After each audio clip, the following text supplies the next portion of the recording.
I just finished watching Invincible's special episode on Adam Eve, and I'm not gonna lie to you guys, I didn't really want to watch it. Like, I'm a big Invincible fan. I recently got into the series, and I loved every second of it, but for some reason, the prequel to Adam Eve just didn't really pique my interest. Out of all the Invincible characters, she wasn't exactly at the top of my list, but I watched it, and I loved it, as everything that Invincible's put out so far. So today I wanted to go through the entire plot of the Adam Eve special. It'll definitely be way shorter than I typically make these videos, but here's your spoiler warning. If you happen to be watching Invincible or you are planning to watch Invincible, don't watch this video. Hello everybody and welcome back to another video. If you are new here, my name is Kyle. I am your guy with many YouTube channels. Let's talk about Adam Eve, guys. So we start the series off with this girl named Polly. Which we later on figure out who is a homeless person, and she was offered some money to become a project, and now they're trying to create some super military weapon through the pregnancy of this homeless woman. But Dr. Brandyworth, who we later figure out is very, very close to Eve, the mother and Dr. Brandyworth ended up falling in love with this child and they honestly wanted nothing but the best of her. But at the end of the day, they were just running experiments that the government wanted to use her for a weapon. Look, guys, I just did a little bit of a jump cut. I'm sorry. I've tried for like 2 minutes now to fix this little string of hair, so you're just gonna have to deal with it for the rest of the video. I know it looks stupid. It kind of feels stupid on my forehead, but anyways. So what they came up with a plan to have the building attacked, and that's when Polly and Dr. Brandyworth were going to go and make their escape. So they wanted to go to a hospital, have her give birth, and just love Eve. I guess take care of her for the rest of her life. That's my only guess. But so what happened is she ended up going into labor early, right on the drive. And I'm like, of course. And then I kind of don't know what's coming because, of course, Adam Eve was born, and we know that this is a little bit of a prequel to Adam Eve. But regardless, she starts going to labor. They need to turn back. They need to save the weapon. But they end up just going to another hospital that they didn't plan on going to a hospital. And unfortunately, Polly was kind of being killed through the power of Adam Eve, I guess. I think it was just like, I don't know, all the testing. She couldn't handle giving birth to a superhuman.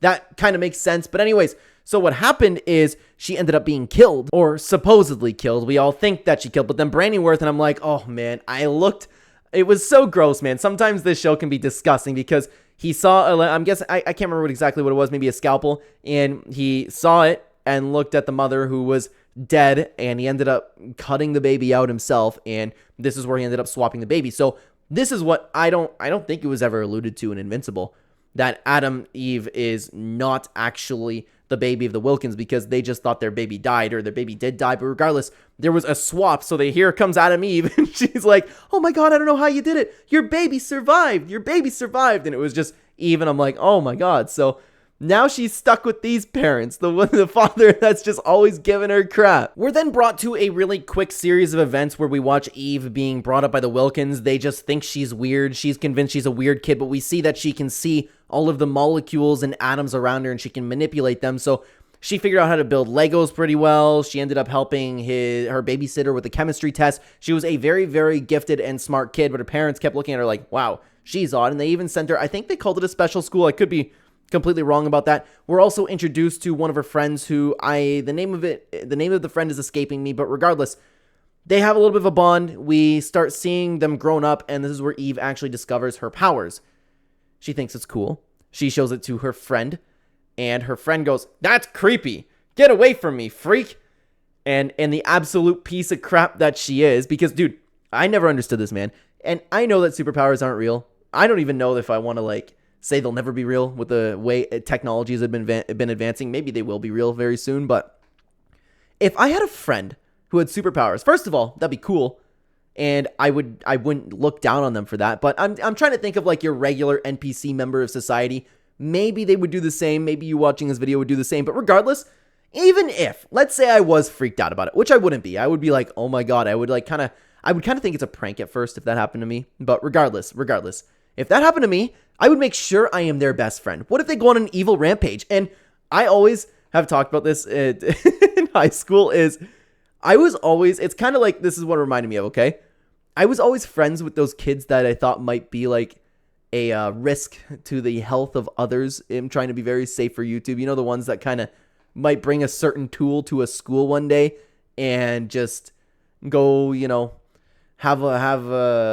start going on a little bit of a spree. Sorry, I have to be very, very vague with that. But I always made sure that I was best friends with those people that were risks, you know? And if somebody had a superpowers, I would kind of do the same thing. But regardless, if one of my friends had superpowers, I think that's super cool. I would ask them, like Adam Eve was making burgers. I'd be like, hey, can you make me like a huge meal? I would absolutely love that. So I don't understand what the big deal was for her friend. She's like, you're creepy, get away from me. And then we're cut to this moment where they're just not paying attention to each other at all, and Eve gets sad. Now, Eve, because she's obviously a good person with a good heart, she decided to make a mask and wanted to be a superhero. She wants to be known as Adam Eve, which makes sense. You have Adams that she can see, Eve, which is her middle name. Makes total sense. We have Adam and Eve. And when I first saw Adam Eve in Invincible, I kind of thought it from a religious standpoint. I'm like, Adam Eve, what's that mean? And then as I watched her use her powers, it made more sense to me. So maybe I'm the idiot. So she started fighting crime. She started having fun. She started flying around, kind of like Invincible when he first started. Like, he had this like really, really cool moment. But then this is where she meets Dr. Brandyworth,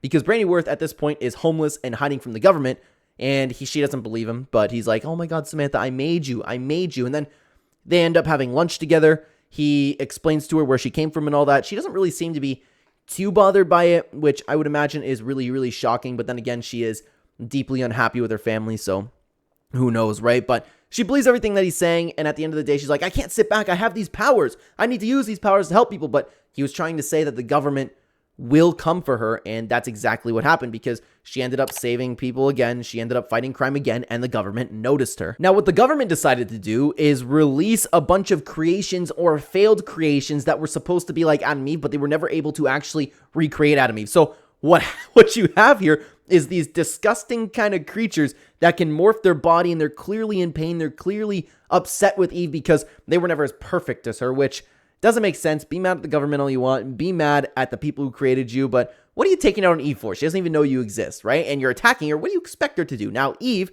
was forced into this giant fight with them, and slowly, one by one, she ended up killing them because I guess they weren't ready to be out in the world, or they weren't ready to fight, or they couldn't handle Eve. Regardless, Eve can kind of do whatever she wants, and these ones could kind of morph their bodies. Now, Eve was also had a moment with Brandyworth here where she's like, I can't do anything that they can. This is strange. And Brandyworth, because he had a little bit of conscious in him, he was like, I put a subconscious block in your brain so you can't manipulate any living being, which is great because earlier in the series, she was kind of like, I wish I had a puppy. I wish I had a puppy. Or she tried to do something with another animal. I don't remember exactly what it was, but that kind of all came about. But so she had this really, really cool fight. And this is where I have a problem really breaking down the entire episode, because it's only an hour long and I want to dive into it about as deep as I can possibly get. But what can I say besides it was a really cool fight? She fought them one by one. It was really emotional. She ended up killing the last one, but the last one, as he was dying, she ended up hugging. She ended up realizing that they're her siblings, I guess, and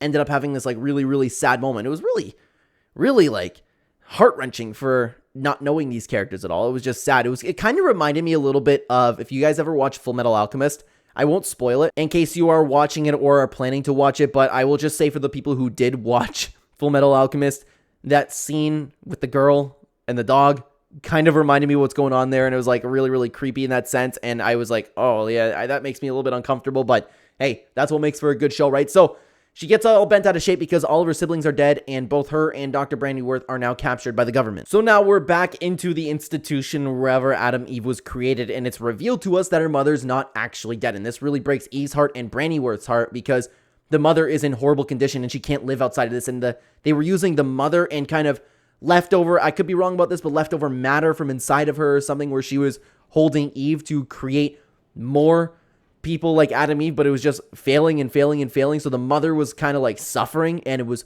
horrible to see. And what happened was they ended up starting fighting again, like, oh my God, my mom's in here, and a bullet got through to the mother's tank, and the mother kind of seeped out, and then Eve had to watch her mother die along with that too.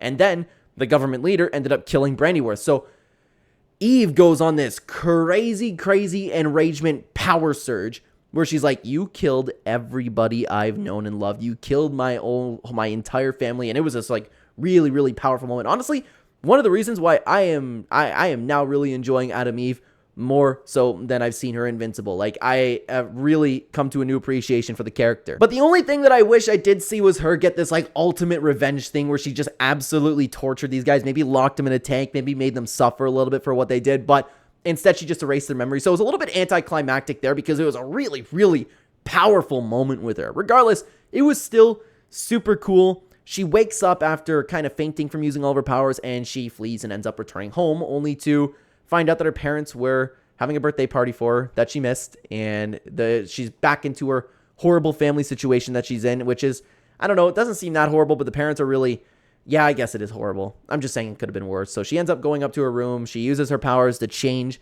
her family photo to her real family, which is really, really crazy, man, because everyone that she loved is now gone, and this is where she's confronted with her mother, and she's kind of just living life as we see her in Invincible. She's having family problems.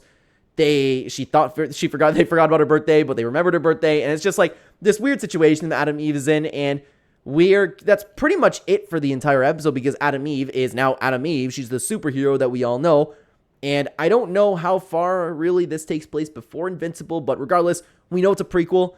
It was super powerful. It really actually, like, from the only 50 minutes that we have had and brought the new characters, teared up the heartstrings quite a bit. So now I can't wait for the next season of Invincible, because you have Omni-Man now and his entire situation going on. Plus, you have Adam Eve, who I am newly interested in. So I love this episode, guys. I loved this episode. Let me know what you thought about the Adam Eve special down below. Thank you very, very much for watching. On the screen right now, you can check out 2 videos where I broke down Season 1 and Season 2 of Invincible. Check them out right here, guys. I will see you over there. Take care.